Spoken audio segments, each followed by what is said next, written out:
അടുത്ത ബ്രൈഡൽ ബ്ലൗസിൻ്റെ പണി തുടങ്ങിയാലോ? ഫാബ്രിക് കയ്യിൽ കിട്ടിയപ്പോൾ തന്നെ ഞാനതിന് ആവശ്യമായിട്ടുള്ള മെറ്റീരിയൽസ് എല്ലാം കളക്ട് ചെയ്ത് വർക്ക് സ്റ്റാർട്ട് ചെയ്തു. കസ്റ്റമർ റെഫറൻസ് ഒന്നും തന്നിട്ടില്ലായിരുന്നു. റെഫറൻസ് പിക്ചർ ഒന്നും തരാണ്ട് നമ്മുടെ ഇഷ്ടത്തിന് ചെയ്തോളൂ എന്ന് പറയുന്ന വർക്ക്സ് ചെയ്യാനാണ് എനിക്ക് കൂടുതൽ ഇൻട്രസ്റ്റ്. വെർട്ടിക്കൽ ലൈൻസ് ഉള്ള ഡിസൈൻ വരണം എന്ന് മാത്രമേ കസ്റ്റമർക്ക് സജഷൻ ഉണ്ടായിരുന്നു. അങ്ങനെ കുറച്ച് വീതിയുള്ള ഒരു ബോർഡറും അതിന് മേലേക്ക് വെർട്ടിക്കൽ ലൈൻസ് വരുന്ന ഒരു പാറ്റേൺ നമ്മൾ വരച്ചെടുത്തു. കട്ട് ബീഡ്സും ഷുഗർ ബീഡ്സും പേൾസും ഒക്കെ കൊണ്ട് നമ്മൾ ആ വർക്ക് ഫിനിഷ് ചെയ്തെടുത്തു. ഇതുമായിട്ട് മാച്ച് ചെയ്യുന്ന ഈ മെറ്റീരിയൽസ് എല്ലാം യൂസ് ചെയ്തിട്ടുള്ള ഒരു പാറ്റേൺ നമ്മൾ നെക്കിലേക്കും കൊടുത്തു. ഓക്കെ, അപ്പോൾ നമുക്ക് ബ്രൈഡ് എന്താ പറയുന്നതെന്ന് കേൾക്കാം.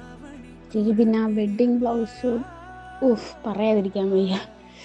ഞാൻ പ്രതീക്ഷിച്ചതിനെക്കാട്ടി അടിപൊളി, ഒന്നും പറയാനില്ല. അത്രയ്ക്ക് അടിപൊളി ചേച്ചി. ഞാൻ ഡിസൈൻ അയച്ചു തന്നത് വെറുതെ. ചേച്ചി ഡിസൈൻ അടിപൊളി, ഒന്നും പറയാനില്ല.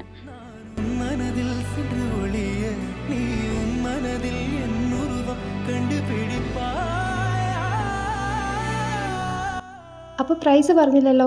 ഈ ബ്രൈഡൽ ബ്ലൗസിൻ്റെ സ്റ്റിച്ചിങ്ങും വർക്കും കൂടെ ചേർന്നിട്ട് വരുന്ന പ്രൈസ് 3600 ആണ്. ഇപ്പോൾ പ്രോഡക്റ്റ് ഇഷ്ടമായിട്ടുണ്ടെങ്കിൽ പർച്ചേസ് ചെയ്യണമെന്നുണ്ടെങ്കിൽ വീഡിയോയിൽ കാണുന്ന നമ്പറിലേക്ക് വാട്സപ്പ് ചെയ്താൽ മതി കേട്ടോ. അപ്പോൾ അത്രയേ ഉള്ളൂ. ബൈ.